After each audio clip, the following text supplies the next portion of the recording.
Armin Kukić jedan je od mladih ljudi koji je svjestan svojih kvaliteta i potencijala odlučio, makar za sada, svoje školovanje prekinuti nakon srednjeg obrazovanja i posvetiti se sticanju majstorskog znanja i iskustva. Danas po zanimanju mašinski tehničar, Armin se još kao dječak uz oca zanimao za instalacije i vremenom je ovaj zanat iz hobija postao njegov posao i prvi izvor primanja. Instalacije i održavanje grijanja, klimatizacija prostora te servis i ugradnja kotlova na pelet brzo su postale njegov prvi izbor, pa je ove godine uz podršku općine Kakanj i projekta Pokreni svoj posao osnovao i vlastitu firmu Delta Term. Kako Armin ističe, svaki je posao težak, ali uz trud, zalaganje i pošten odnos prema klijentima napor se isplati, a pored materijalne koristi, tu je i zadovoljstvo klijenta najbitniji faktor kod dugoročnog planiranja posla.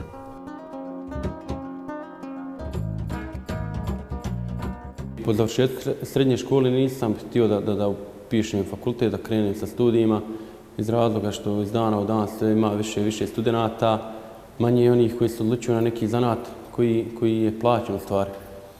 2012. sam aktivno počeo da radim i iz godine u godinu sam sticao sve veće radno iskustvo i naravno tih sredstava koje sam zarađivao, kupovao sam neke alate, mašine koje su mi potrebne za moj posao koji sam zavolio. Radeći godinama, zavolio sam ga, jednostavno ušao u krv.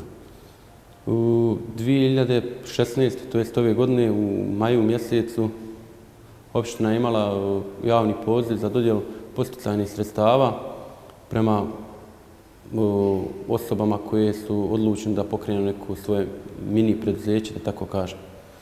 Aplicirao sam, napravio sam biznis plan, aplicirao sam i izašao sam na taj podsticaj i dobio sam podsticaj kao prvi na listi sa najboljim biznis planom. Opština nam je odobrila ta neka sredstva u iznosu 3000 maraka i godinu dana doprinosa.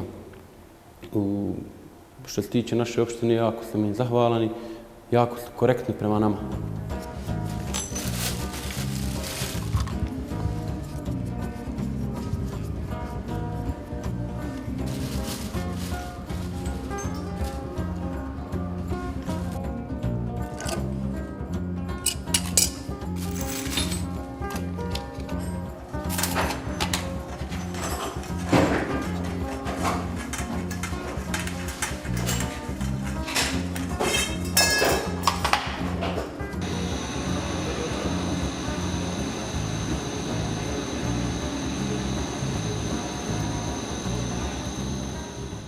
U ovoj godini sam kao krenuo na taj posao grijanja i klimatizacije.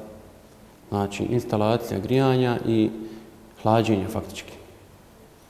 Imam jednog momka koji radi sa mnom već nekih 20 dana. Ako Bog da planiram već za nekih možda mjesec dana da ga prijavim, da ga regulišem, da budemo obojica tu i da nemamo straha od naših kantonalnih, federalnih inspektora. Pa iskreno da budem, bilo je nekih situacija gdje sam sjedio i razmišljao da li da odem u neku firmu, da se zaposlim kod privatnika ili da samostalno krenem, jer nije lako krenuti danas sa nekih 20 godina, 23 godine koje ja imam u neki privatni biznis.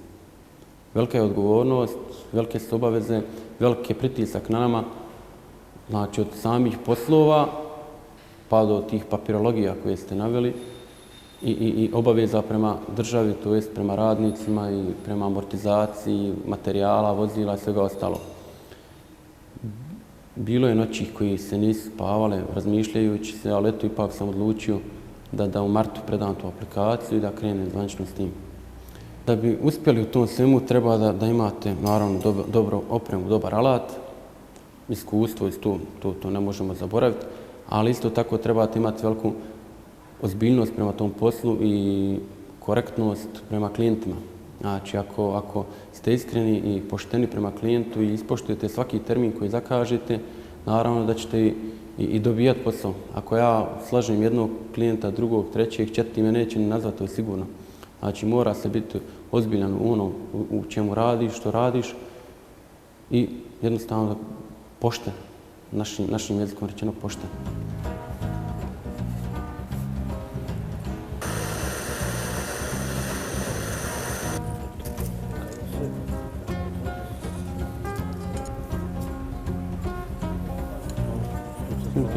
Samo je pridrži. Što se tiče samih instalacija grijanja, sve zavisi od kuće ili objekta u kojem se stanju nalazi. U zadnje vrijeme se najviše koriste izvedbe podnih grijanja, to je sa materijalima koja su prilagođena tim uslovima. To je materijal aluminijskih plastičnih cijevi koja se postavljaju u pod, poslije tog ide estrih ili beton i poslije tog završni sloj dođe da li keramika ili tarket, laminat, tako. A ako je objekat useljen, to jest ako se objekat već koristi, onda se instalacija pretežno radi vidno, to jest zidno grijanje dođe. Tad koristimo materijale bakar koji se letuje, vari ili presa sa presama prilagođene za to. U zadnje vrijeme se pojavljaju i neki potlinčani materijali koji se isto rade na pres, malo su ljepši od bakrenih cijevi. Sjaje se, fine su prilagođene onom što ljudi žele da imaju u kući, da vide u stvari. Mnogi misle da su naši uslovi rada za pohvaliti, evo vidite u kakvim uslovima budemo, ali ovo nije ništa strašno, tako da nam ne treba oprema za vezivanje. Nismo na nekoj previsokoj zini. A inače, ako smo u situaciji da radimo visoko od zemlje, koristimo ili kran ili neki uža za osiguravanje.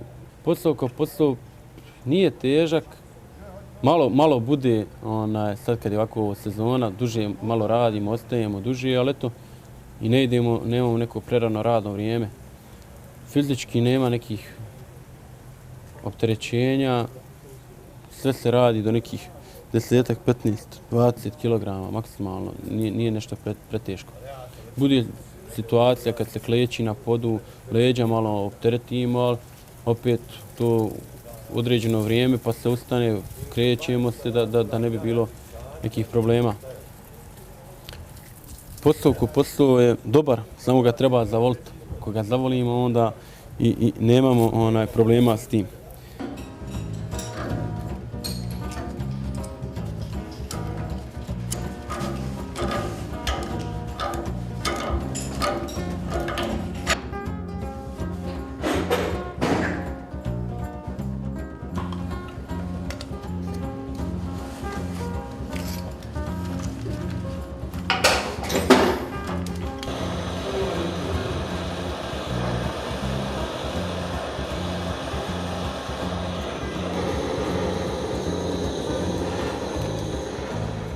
Poslom općenito sam zadovoljan i prezadovoljan jer ne dobijam puno prostora za odmor.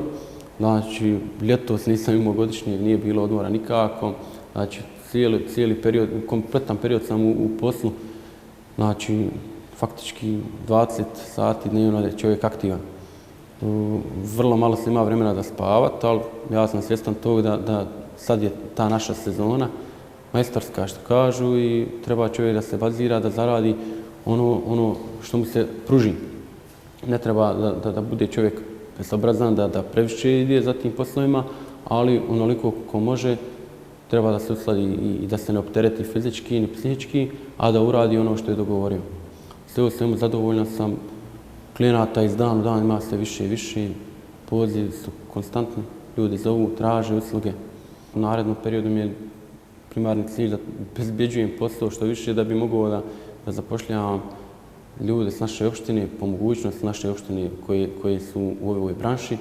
Znači da širimo djelatnost, uostalom da na proljeće već imamo neke planove za proširenje voznog parka i prijema još nekih mamaka koji na proljeće očekujem znatno više posla nego sad u ovoj nekoj zimskom periodu. Znači samo širenje i pogled ka naprijed. Jer naša omladina iz dana u dan sve više i više ide, bježi iz države, ide van granica ja sam imao tu situaciju da sam mogu, ali odlučio sam da ostanem da probam ovdje kod nas koliko će ići, kako će ići. Pa ja se nadam da će to sve funkcionisati kako sam zamislio.